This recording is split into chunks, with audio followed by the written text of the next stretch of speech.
Assalamualaikum warahmatullahi wabarakatuh. Saya Khadijah Makarim. Topik kita kali ini adalah inspirasi judul skripsi Hukum Keluarga Islam. Teman-teman sekalian, hukum keluarga Islam itu juga dikenal ya dengan al-akhwalus syahsiyah ya. Jadi baru belakangan ini disebutnya dengan bahasa Indonesia yaitu Program Studi Hukum Keluarga Islam. Nah, dengan perubahan nama ini, gelar juga berubah.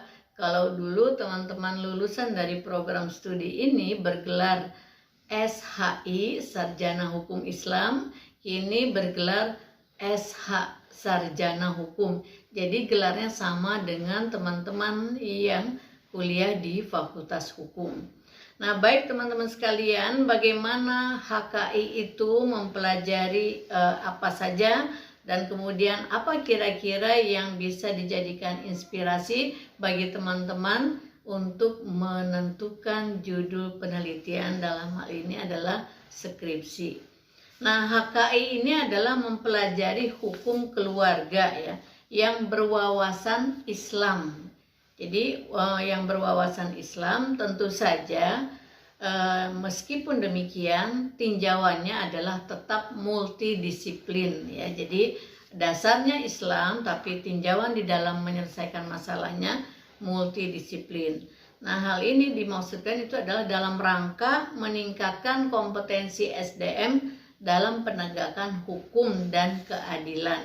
Itu yang dimaksud dengan HKI. Nah, kalau kita lihat multidisiplin itu artinya apa? Jadi kalau kita menyelesaikan satu masalah, pandangannya itu multidisiplin karena kan manusia itu makhluk sosial. Jadi multidisiplin itu adalah cara pandang dari berbagai disiplin ilmu dalam memecahkan satu masalah keluarga tadi ya. Jadi kalau kita lihat misalnya yang pertama tentu saja landasannya adalah pandangan Islam kalau ada masalah. Kemudian karena manusia itu terdiri dari fisik dan psikis, maka pandangan psikologi bisa digunakan ya, sudut pandang psikologi. Kemudian karena manusia itu adalah makhluk sosial, jadi ilmu lain juga mempengaruhi dalam menyelesaikan masalah. Dalam hal ini adalah sosiologi.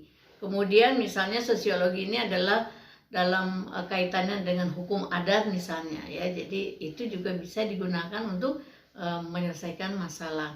Juga kaitan dengan psikis tadi, kesehatan mental misalnya, itu juga bisa digunakan. Jadi apapun itu disiplin ilmunya yang berkaitan dengan manusia yang punya masalah dalam kaitan keluarga dipandangnya multidisiplin, pandangan Islam dan pandangan ilmu-ilmu yang terkait.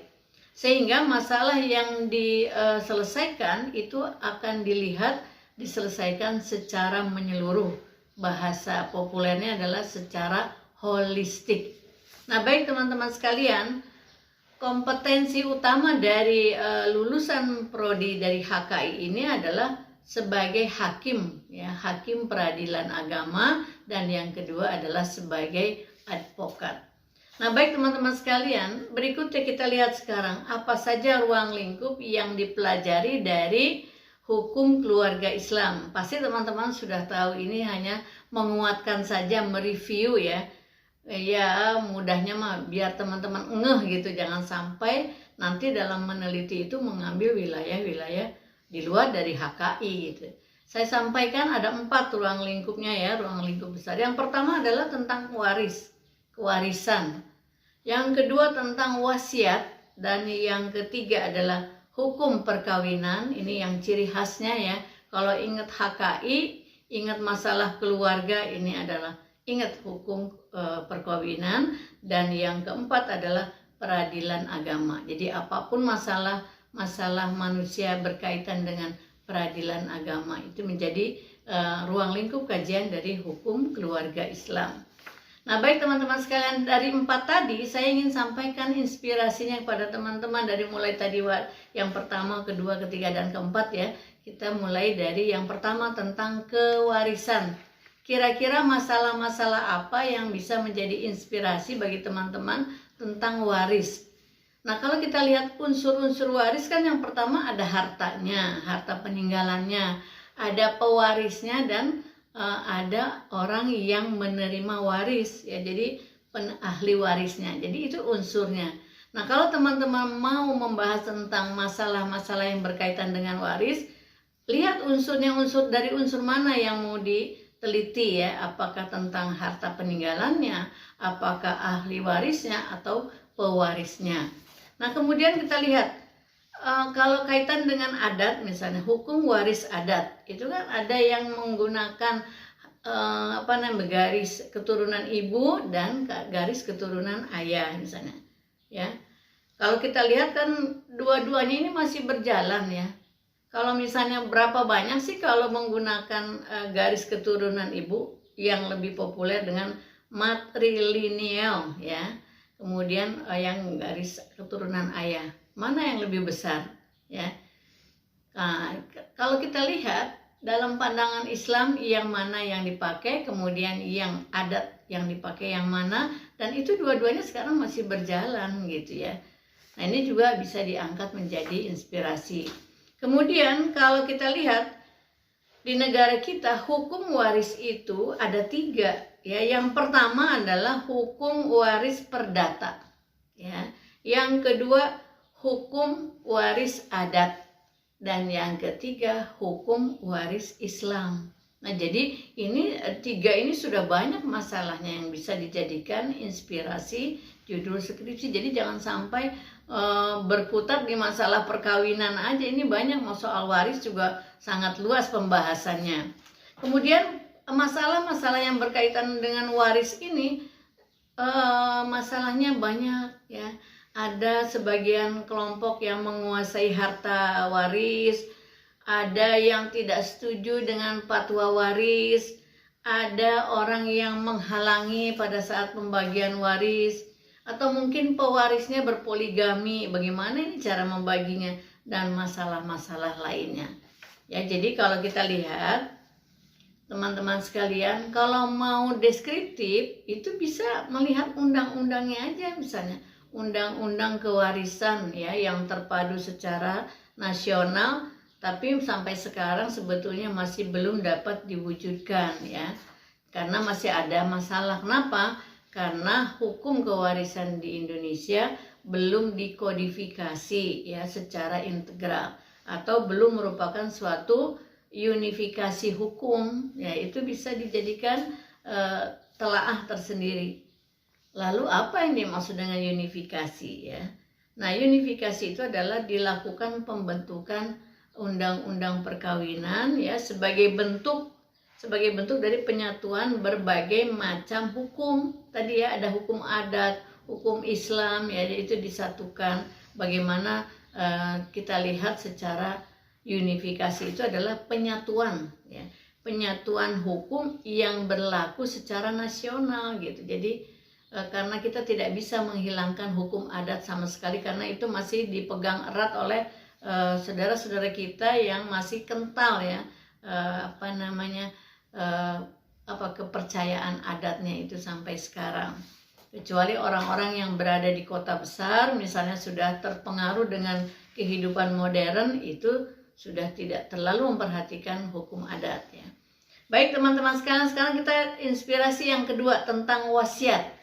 Apa nih yang bisa diangkat menjadi inspirasi? Nah, permasalahan dari wasiat ini adalah wasiat kepada ahli waris menurut kompilasi hukum Islam. Nah, itu yang pertama. Kedua, masalah-masalah wasiat yang dibatalkan. Ya, kadang-kadang orang yang menulis wasiat itu dipengaruhi oleh emosi ya, emosional pada saat menulis wasiat. Bisa jadi terjadi penulisan wasiat yang kurang adil misalnya ya. Kemudian ketika wasiat itu akan dilaksanakan, kok nggak cocok dengan keadaan pada saat pelaksanaannya. Nah, maka kadang-kadang ada kelompok yang ingin atau pihak-pihak yang ingin membatalkan wasiat tersebut. Apakah kemudian akhirnya dibatalkan atau tidak ya, itu pelajarilah oleh teman-teman sekalian. Apakah ada kasus-kasus seperti ini yang bisa diselesaikan. Kemudian sumber-sumber hukum berwasiat, itu yang ketiga. Yang keempat, kita melihat wasiat dari perspektif hukum Islam seperti apa. Jadi kalau ada persoalan dalam keluarga, itu tadi jangan lupa perspektif hukum Islam ikut mengatasinya, dan tadi multidisiplin ya. Jadi kita bisa masuk semuanya. Dan yang berikutnya adalah masalah-masalah gugurnya wasiat. Jadi tidak semua wasiat itu bisa dilaksanakan jika tidak memenuhi syarat-syarat ketentuan yang memang sesuai dengan hukum Islam ya. Jadi kita lihat. Nah, sekarang teman-teman yang ketiga nih ya, tentang hukum perkawinan ya. Inspirasi yang ketiga adalah hukum perkawinan. Ini permasalahan yang umum ya, ingin saya sampaikan yang umum yang terkait dengan masalah-masalah perkawinan. Yang pertama adalah kematangan emosi, masalah-masalah kurang dewasanya pasangan. Baik kalau misalnya dari umur ya gampang lah ukurnya ya. Kalau seseorang itu sudah punya KTP, dari umur disebut dewasa, secara hukum sudah dewasa. Tapi secara psikologis ini kurang matang, sehingga nanti akan berpengaruh pada hubungan dalam keluarga, dan kemudian bagaimana kemampuan pengasuhan anak kalau pasangan salah satunya belum dewasa atau dua-duanya belum dewasa. Itu masalah yang utama. Yang kedua adalah masalah keuangan atau finansial ya, ketidakseimbangan antara pendapatan dan pengeluaran, sehingga keduanya itu tidak mampu menyelesaikan masalah-masalah yang berkaitan dengan finansial. Yang ketiga adalah komunikasi yang macet, tertutup misalnya. Bisa dua-duanya yang tertutup satu sama lain, atau bisa satu ya, sehingga yang satunya merasa kesulitan untuk berkomunikasi. Yang keempat adalah tidak setia, tidak ada komitmen dari pasangan. Ini banyak terutama di kota-kota besar misalnya.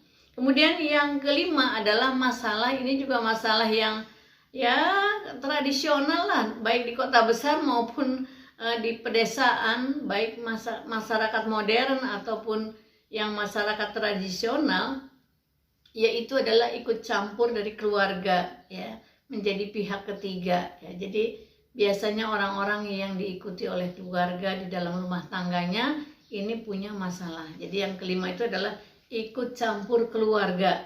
Selain dua itu dari pasangan suami istri, kemudian ada pihak-pihak keluarga yang ikut mencampuri urusan mereka berdua. Yang keenam adalah masalah-masalah hubungan seksual dari pasangan tersebut, dan yang ketujuh adalah pembagian tugas ya. Pembagian tugas antara suami istri, terutama bagi mereka yang dua-duanya bekerja ya. Dua-duanya bekerja ini bukan monopoli orang kota, di desa juga bisa dua-duanya bekerja, dua-duanya sebagai petani misalnya, sibuk di luar rumah misalnya. Itu bagaimana pembagiannya. Kemudian yang kedelapan adalah penguasaan, yang satu menguasai yang satu. Misalnya contoh, si istri lebih dominan daripada suami, atau suami yang sangat dominan daripada istri, sehingga kesetaraan di dalam keluarga itu tidak terbentuk. Kenapa? Ini akan menimbulkan rasa takut. Dan jadi bisa suami takut istri, atau istri sangat takut pada suami sehingga tidak dapat berkomunikasi dengan baik. Dan masalah-masalah lain, misalnya masalah KDRT ya, kekerasan dalam rumah tangga. Nah, itulah teman-teman sekalian, kalau kita lihat masalah-masalah itu bisa meliputi aspek fisik, psikis, sosial, dan ekonomi. Juga kalau kita lihat bagaimana masalah ini adalah juga akan berpengaruh pada masalah-masalah yang berkaitan dengan kemampuan dan keberanian perempuan ya di dalam menggugat cerai. Nah, sebetulnya dalam kaitan dengan ini adalah bisa jadi karena perempuan banyak yang menggugat, itu sebetulnya karena perempuannya yang berani, atau karena memang dorongan dari kaum laki-laki yang tidak mau menggugat gitu. Padahal kelompok ini punya kemampuan untuk menggugat karena memang dia yang salah misalnya. Nah, jadi kita lihat ini apakah kemampuan dan fenomena gugatan dari perempuan itu sekarang makin meningkat. itu sebetulnya siapa yang salah gitu ya. Nah, kita lihat masalah-masalah itu di mana, karena memang ada kelompok yang mengeluhkan bahwa dengan keberanian ini sebetulnya yang rugi juga pihak perempuan, ada pendapat seperti itu. Nah, teman-teman teliti apakah ini benar atau tidak inspirasinya. Baik teman-teman sekalian, kalau kita lihat sekarang yang keempat ya, itu adalah masalah perkawinan. Sekarang yang keempat tentang peradilan agama. Jadi teman-teman bisa mengambil inspirasi dari yang keempat ini. Apa masalah-masalahnya? Banyak. Ada beberapa yang ingin saya sampaikan ya, karena begitu luas yang kira-kira bisa dipahami lah ya oleh teman-teman untuk kesempatan yang singkat ini. Yang pertama adalah permasalahan seputar eksekusi hak tanggungan ya, tanggungan keluarga. Kemudian yang kedua adalah penolakan perkawinan ya. Jadi kalau kita lihat karena tidak memenuhi syarat kemudian ada terjadi penolakan perkawinan. Dan yang ketiga adalah masalah perceraian. Nah, apalagi sekarang nih dengan pandemi COVID-19, konon kabarnya tingkat perceraian meningkat gitu ya. Ya, macam-macam lah masalahnya, diantaranya adalah ketidakmampuan finansial dari pasangan untuk memenuhi kebutuhan rumah tangga dan masalah-masalah lain ya. Kemudian yang keempat, penyelesaian harta bersama. Nah, ini adalah masalah yang berkaitan dengan peradilan agama. Jadi kalau sudah masalah perceraian kemudian disusul dengan pembagian harta gonogini, harta bersama misalnya. Kemudian yang kelima adalah masalah poligami ya. Ini juga menjadi bisalah diangkat menjadi inspirasi. Dan yang keenam adalah gugatan perceraian yang tadi tuh saya sampaikan bagaimana ada fenomena yang makin banyak kasus gugatan perceraian ini justru dilakukan oleh pihak perempuan. Mengapa demikian? Coba dicari ini, ditelusuri fenomena ini ditelusuri gitu ya. Kemudian yang ketujuh adalah pencegahan perkawinan. Jadi ini penting kalau misalnya di dalam peradilan agama itu ada pasangan yang mau menikah tetapi kemudian memang belum memenuhi syarat, itu tidak bisa disetujui misalnya, itu biasanya dicegah untuk melakukan proses perkawinan itu ya. Jadi dan lain-lain masalah peradilan agama. Jadi kalau kita lihat teman-teman dari hukum keluarga Islam yang akan menulis skripsi, mengambil judul, nggak usah khawatir karena jangkauannya, ruang lingkupnya itu sangat luas.